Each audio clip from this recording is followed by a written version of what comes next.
दोस्तों आज का टॉपिक बहुत ही इम्पोर्टेंट होने वाला है क्योंकि आज मैं ऐसी चीज़ बताने जा रहा हूँ जो कि अभी तक आपने पूरी नहीं पढ़ी है। इसलिए वीडियो को पूरी देखिए और फुल कॉन्सेप्ट के साथ बताऊंगा और हर एक चीज़ समझाऊंगा कि कौन क्या होते हैं। तो भैया जेंडर के बारे में पढ़ते हैं आज। जो नॉन के जेंडर होते हैं तो जेंडर किन्हें कहते हैं भैया? जो हमारी लिंग होती है तो लिंग के आधार पर जब नॉन के भेद किए गए थे तो उनको ही हम जेंडर कहते हैं। हिंदी में जेंडर को लिंग कहते हैं। ओके ना।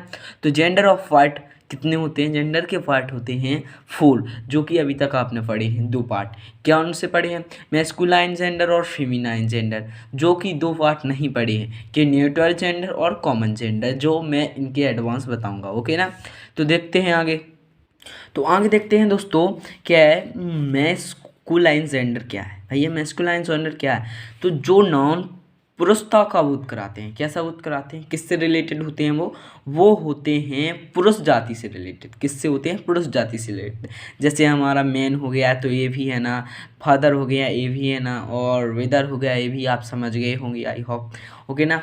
तो अब आता है अगला जेंडर कि फेमिनाइन जेंडर क्या है? फेमिनाइन जेंडर क्या है? तो फेमिनाइन जेंडर वह जेंडर है जो स्त्री जाति का बोध कराए, जो स्त्री जाति से रिलेटेड हो, वही कहलाता है फेमिनाइन जेंडर। मुझे पता है और आपको भी पता होना चाहिए कि फेमिनाइन जेंडर क्या है। ये दोनों जेंडर तो आपने पढ़ लिए जी, बिल्कुल हमें पता है कि फुल कॉन्सेप्ट के साथ आपने ये पढ़ लिए। जैसे कि अगर यहाँ पर वो कह देते हैं कि मैस्कुलाइन का फेमिनाइन बनाओ तो फादर लिखा होता है तो मदर लिख देते हैं, तो आपको पता ही है। तो अब अगला जेंडर देखते हैं। जो मैंने बताया था 2 एडवांस हैं, जिसे कहते हैं एक न्यूट्रल जेंडर, एक होता है कॉमन जेंडर। तो बात आती है आपकी न्यूट्रल जेंडर क्या है? न्यूट्रल जेंडर क्या है? जो नॉन निर्जीव पदार्थों का विरोध कराते हैं। कौन से? जो नॉन होती है ना, जो संज्ञा होती है वो निर्जीव पदार्थों का विरोध कराती है। जैसे कि हमारी पेंसिल हो गई, किताब हो गई, और ये कुछ कुल्हाड़ी मुलाड़ी हो गई, चाकू माकू हो गई, इनका विरोध कराए।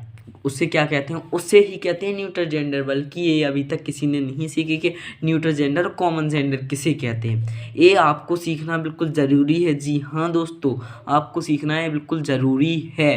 किसने कहा कि ना सीखना है? ये बिल्कुल सीखना ज़रूरी है कि कभी आ जाए कि आप कोई न्यूट्रल जेंडर के 2 नाम लिखिए या कॉमन जेंडर के 2 नाम लिखिए, तो आप क्या करोगे? आप नहीं लिख पाओगे कि हमने ये कभी सुने ही नहीं, तो कहाँ से लिख पाओगे? इसलिए आपको ये बिल्कुल आना ही चाहिए। तो अगला है कॉमन जेंडर। अब इसमें किसकी बात आ रही? कॉमन की।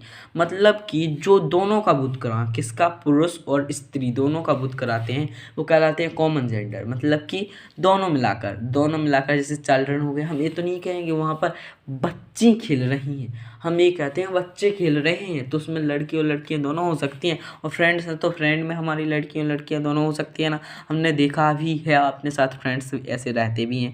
और एनिमीज आपने देखा भी होगा, कभी लड़के भी रहते हैं और लड़कियां भी दुश्मन रहती हैं, उसे ही एनिमीज कहते हैं। Okay, I hope that you will have find it. So my channel subscribe now. Okay, तो जय श्री राम। अब मिलेंगे हम अब अगले चैप्टर में, क्योंकि कोविड-19 का संक्रमण ज़्यादा होते जा रहा है, इसलिए please guys stay at home, क्योंकि जहाँ जाओगे वहाँ पर मिलेगा आपको लॉकडाउन।